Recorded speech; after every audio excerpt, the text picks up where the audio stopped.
नोएडा में मजदूरों के प्रदर्शन की आड़ में हुई हिंसा के मामले में पुलिस की जांच के दौरान साजिश की परतें खुल रही हैं।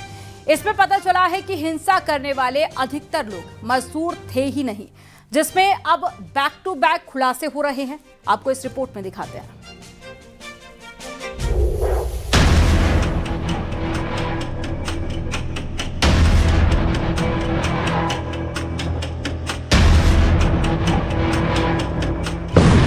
नोएडा हिंसा में साजिश की बू, जो नहीं थे मजदूर वो भी शामिल। 3 दिन में 80 व्हाट्सएप ग्रुप, जांच में खुल रही साजिश की गांठ। नोएडा हिंसा में साजिश की परत अब धीरे धीरे उखड़ने लगी है। मजदूरों के प्रदर्शन को किस तरह से हिंसा की तरफ मोड़ा गया, बारी बारी से सब कुछ सामने आ रहा है, क्योंकि इसके कयास पहले ही लग चुके थे। मजदूर ऐसा नहीं कर सकते तो फिर इस तरह की आगजनी कैसे हुई? जब पुलिस की जांच आगे बढ़ी तो हैरान करने वाले खुलासे होने लगे। खुलासा नंबर 1, साजिश की आग।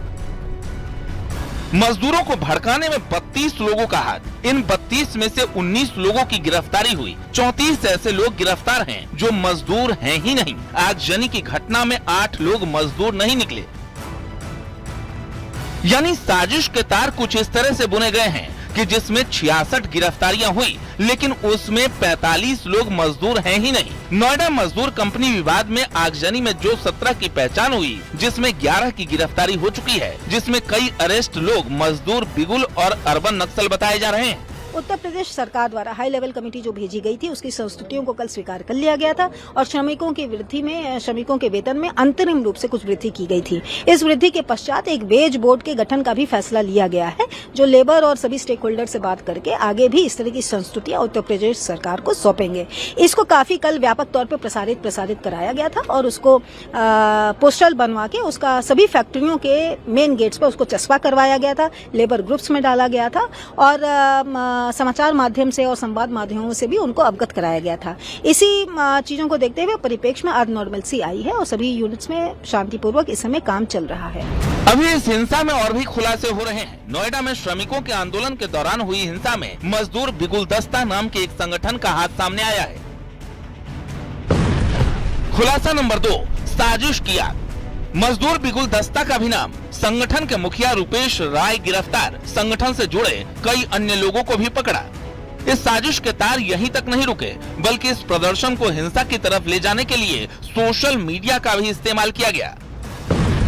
खुलासा नंबर 3 दिनों के अंदर 80 से ज्यादा ग्रुप तैयार। श्रमिकों को व्हाट्सएप ग्रुप से जोड़ा गया। श्रमिकों को हिंसा के लिए उकसाया गया। भड़काने, उकसाने और तोड़फोड़ की बात की गई।